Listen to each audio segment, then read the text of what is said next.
कधी कधी मन म्हणतं की लोक आपल्याशी जसं वागतात तसं वागावं, पण मन पुन्हा म्हणतं की आपणही त्यांच्यासारखं वागलो तर त्यांच्यात आणि आपल्यात काय फरक राहिला. हाय, हॅलो, नमस्कार, श्री स्वामी समर्थ. कशा आहात सर्व? सर्व ठीक असतील अशी मी आशा करते ना. आपल्या नवीन व्हिडिओला सुरुवात करते. तर आज आहे ना, काम म्हणजे ब्लाऊज शिवायला यायला खूप उशीर झाला होता, कारण की आज आजी बाबा आणि ते सर्व जेवायला होते आणि मग स्वयंपाक करायला पण उशीर झाला. जवळजवळ आहे ना 2 वाजले होते. 2 वाजल्यानंतरून मी ब्लाऊज शिवायला आली होती. आता हा येल्लो कलरचा ब्लाऊज तर मी आदल्या दिवशीच कटिंग करून ठेवलेला होता. आता हा पिंक कलरचा ब्लाऊज आहे ना, तो येल्लो कलरचा ब्लाऊज शिवून झालेला होता आणि आता हा पिंक कलरचा. आणि हे ना 40 साईजचा ब्लाऊज होता आणि म्हणजे कटोरी 40 साईजची होती. त्या साईज ब्लाऊज शिवायला आहे ना अर्धा तासात आहे ना ब्लाऊज होतोच शिवून. पण मग कटिंग वगैरे असली तर मग बरं असतं. पण आता आहे ना हा ब्लाऊज आदल्या दिवशी कटिंग करायला आहे ना खूप उशीर झालेला होता. मग मी ना अस्तर कटिंग करून ठेवलेलं होतं, मग बाकीचा ब्लाऊज शिवला.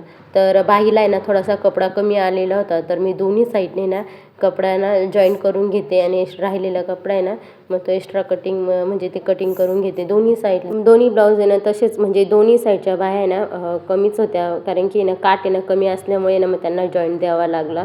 आणि जॉईंट द्यायचं असं ना तर दोन्ही साईडने ना तर एक साईडने दिला ना तर खूप म्हणजे जॉईंट केलेलं दिसतं. तर आता बाही सेम येण्यासाठी ना तर दोन्ही बाही ना एकावर एक ठेवून एक साईडनं थोडासा टोक म्हणजे बाहीला आहे ना थोडासा कट करायचं आहे, जेणेकरून दोन्ही बाह्या आहे ना समोरासमोर ठेवून आहे ना व्यवस्थित बाही तयार होते, जेणेकरून आहे ना ती एकच साईडची होणार नाही याची काळजी घ्यायची कधी पण.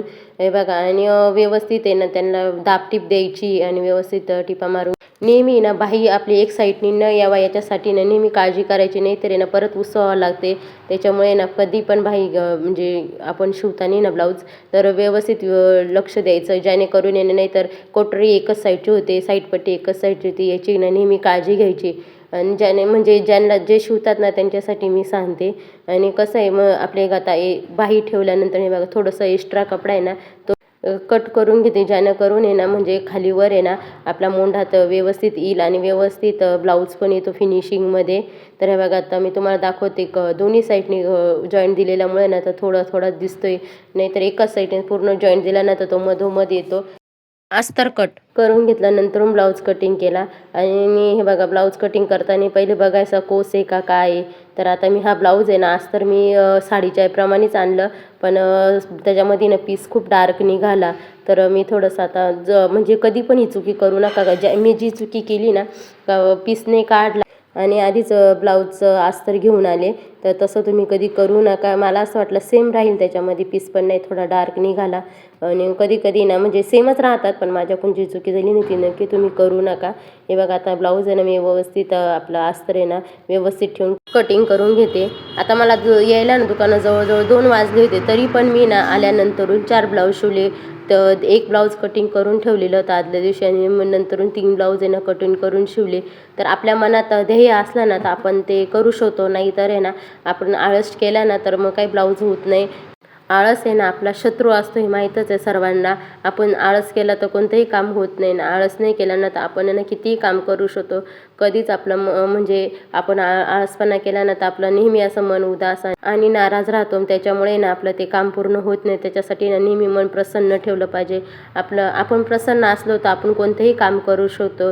आणि जर आपणच प्रसन्न नसलो ना तर आपण आपल्या समोरचा पण व्यक्ती ना आळसपणा करतो. त्याच्यामुळे ना आपण स्वतः नेहमी ना प्रसन्न राहिलं पाहिजे.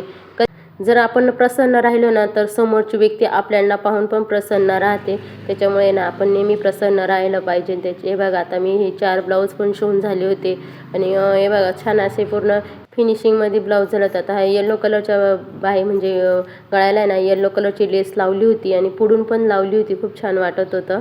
आणि काही ब्लाऊज आहे ना 40 साईजची होती आणि 2 ब्लाऊज आहे ना 34 साईजचे होते. असे दोन कस्टमरचे 4 ब्लाऊज. तरी पण एका कस्टमरचा एक ब्लाऊज राहूनच गेला, कारण की त्याला अस्तर नव्हतं त्याच्यामुळे. पण आता ह्या ब्लाऊजला जशी मी चुकी केली ना तशी तुम्ही करू नका कधी. पहिले ब्लाऊज पाहून घ्या आणि मग अस्तर आणा. 6 आता म्हणजे जवळजवळ 6 वाजले, तर 6 नंतर माझं काय काम करते मी, कसं रुटीन आहे माझं ते मी शेअर करते तुमच्यासोबत. तर आता कंप्लीट 6:15 झालेले. तर काय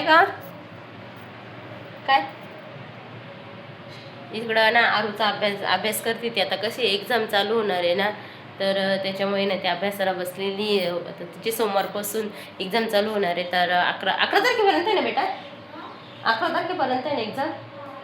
हां, 11 तारखेपर्यंत एक्झाम आहे. नंतर तिला सुट्ट्या लागणार आहे. तिथं इतकी सुट्ट्यांची वाट बघते ना, तिला मामाच्या गावाला जायचं आहे.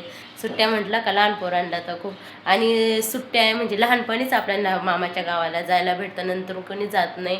आणि आता चला मी ना माझ्या कामाला लागते, स्वयंपाकाचं ह्याचं आहे. अरू हातपाय वगैरे धुवून घ्या, आवरून घे. स्वयंपाक करायच्या आधी ना नेहमी भाजीचा प्रश्न पडतो, नेमकं कोणती भाजी करावं काय. तर मी ना शेपूची भाजी करणार होती आणि कशी करते ती पण तुमच्यासमोर शेअर करते. आता आहे ना शेपूची भाजी करीन मी, आणि बघते आता भाकरी पण आहे सकाळच्या तांदळाच्या. तर त्याच्यामुळे आता, आणि सकाळी ना आजीनेच भाकरी केल्या. तर आजीने इकडे जेवायला होती, तिला म्हणजे खा मीच, मग तिने ना मस्त चुलीवर भाकरी केलेल्या होत्या. तर शेपू वगैरे कापून ठेवलेली आहे, तर फक्त करायची. मस्त मुगाची डाळ टाकून शेपूची भाजी करणार आहे.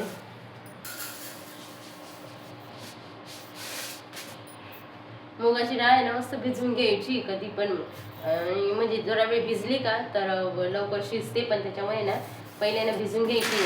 हे बघा आता मी वाटीत आहे ना व्यवस्थित मस्त मुगाची डाळ आहे ना भिजत टाकलेली आहे. तोपर्यंत आहे ना मी लसूण मिरच्या वगैरे ना ठेचून घेते. मग शेंगदाणे नाही टाकणार, मुगाची डाळ टाकली तर मग शेंगदाणे नाही टाकत, आणि जर शेंगदाणे टाकले तर मग मुगाची डाळ नाही टाकत, असं काही करते. पण आज आहे ना मुगाची डाळ टाकून करणार आहे. सकाळी ना मी पापड्या तळल्या होत्या ना, त्याच्यातलंच थोडं तेल राहिलेलं होतं, मग त्याच्यातच मी भाजी करणार आहे. तर लसूण आणि मिरच्या ना छान ठेचून घेतल्या, आणि ते ना छान व्यवस्थित आहे ना तेलात परतून घेतलं. की पालेभाज्यांमध्ये जास्त काही टाकायचं नाही, आणि थोडी हळद टाकते. मग हळद आहे ना मी नेहमी पालेभाज्यांमध्ये पण टाकते, बहुतेक जण नाही टाकत पण मी टाकते. मुगाची डाळ भिजत ठेवल्यामुळे ना तर ती पटकन शिजते. त्याच्यामुळे ना आधी मुगाची डाळ नेहमी म्हणजे भिजत ठेवायची ना, म्हणजे आता व्यवस्थित ना थोडंसं झाकण ठेवून थोडी एखादी वाफ देईन, म्हणजे कसं आहे पटकन ती डाळ आहे ना शिजली जाईल. तर हे बघा व्यवस्थित आहे ना मस्त खाली ना लागली होती थोडीशी, म्हणजे जळाली नव्हती, थोडीशी लागली होती. आणि त्याच्यानंतरून शेपू ना 2-3 पाण्याने धुवून घ्यायची आहे. कारण की ना त्याच्यात अशी माती वगैरे लागलेली असते. शेतातून परत मार्केटून मध्ये बाजारातून घरी असे ना खूप ठिकाणी त्याचे हात लागतात. त्याच्यासाठी ना पालेभाज्या तर 2-3 पाण्याने एकदम स्वच्छ धुवून घ्यायचे आहे. आता भाजी इथे मी फक्त फोडणी देऊन घेतली, आणि ती ना भाजी आता बाहेर चुलीवर नेऊन ठेवते. म्हणजे कसं आहे तिकडे ना सर्व वस्तू न्यायच्या, परत तिथं फोडणी देत बसायचं. त्यापेक्षा ना गॅसवर फोडणी देऊन आणि तिथं शिजवलं ना तर मग बरं पडतं, कारण की परत सर्व उचलून न्यावं लागतं ना. त्याच्यामुळे चुलीवर आहे ना स्वयंपाक करायला काही वाटत नाही, बसल्या बसल्या करता येतं पोळ्या वगैरे. आणि इथं कसं आहे फोडणी द्यायची आणि बाहेर आहे ना चुलीवर नेऊन ठेवायचं. त्याच्यामुळे ना इतक्यात स्वयंपाक पण होतो ना. गॅसवर आहे ना भाताचा कुकर लावून देईल, आणि म्हणजे कसं मग भात पण शिजून राहील. आणि कुकरला इतक्यात भात होतो, त्याच्यामुळे ना म्हटले चलो कुकरमध्येच भात घालून घेते. आमचं आहे ना इंद्रायणीचं तांदूळ राहतं, तर इंद्रायणीचा तांदूळ असला का मग सर्व म्हणतात भात असट होतं, पण त्याचं आहे ना माप योग्य ठेवलं ना तर बिलकुल असट होत नाही. बघा तांदळात पाणी टाकल्यानंतरून ना वरतून तांदळावरून बोट ठेवायचं, आणि आपल्या ना मी जसं केलं ना तसं तुम्ही करून बघा, आणि बिलकुल आहे ना भात असट होत नाही.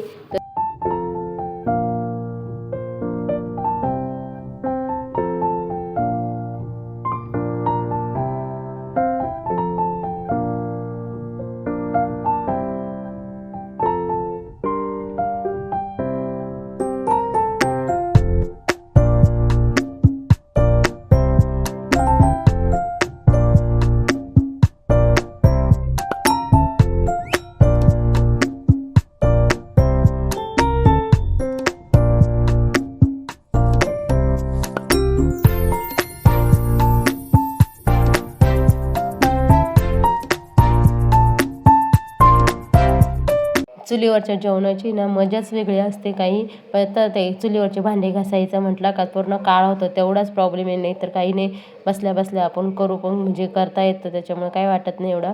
आणि कलिंगड दिसतात ना, म्हणजे माझी शेजारची एक मैत्रिणीला राहते, तर तिने आम्हाला कलिंगड दिली होती. आणि भांडे घासताना ना पहिले मी सर्व खरकटा वगैरे काढून घेते, म्हणजे सर्व बेसिंगमध्ये टाकून देते डबल, जेणेकरून आहे ना म्हणजे जास्त पसारा होत नाही. गॅस वगैरे आता सर्व स्वच्छ पुसून घेते. स्वामीचं आहे ना दूध पण तापून ठेवलं, आणि चुलीवर स्वयंपाक करत राहते ना, त्याच्यामुळे ना आता ना गॅस पण एवढा खराब होत नाही.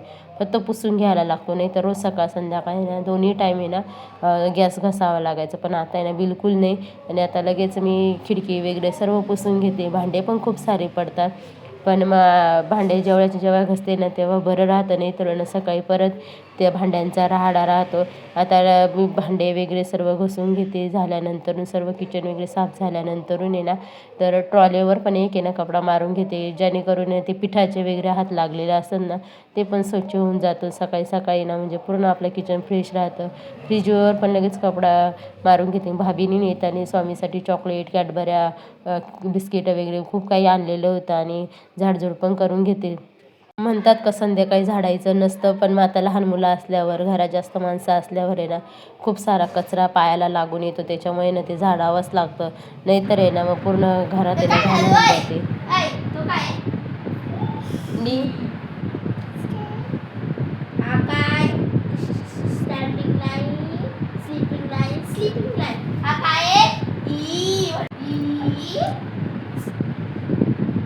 थांब ना, दे ना त्याच्यात.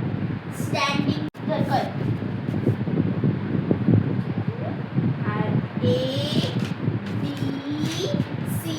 हा बाई डी कुठे आहे? डी कुठे आहे? स्वामी डी कुठे आहे? त्याला काय कळतं आधी? बाई डी म्हणती. स्वामी अभ्यास कर. स्वामी कर अभ्यास. अभ्यास कर. अभ्यास कसा करायचा? D D A A B C. इकडं बघ, माझ्याकडं बघ. अभ्यास करा. कसा करायचा अभ्यास? असा करायचा. डी ई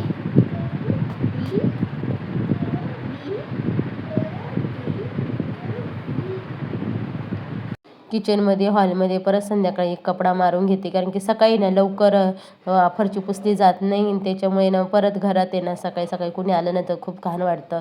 त्याच्यामुळे ना मग संध्याकाळी एक सकाळी हॉलमध्ये आणि किचनमध्ये ना कपडा मारावाच लागतो. आणि किचन पण आवरून झालेलं आहे. व्हिडिओ आवडला असेल तर नक्की लाईक, शेअर, सबस्क्राईब करा. Bye bye. श्री स्वामी समर्थ.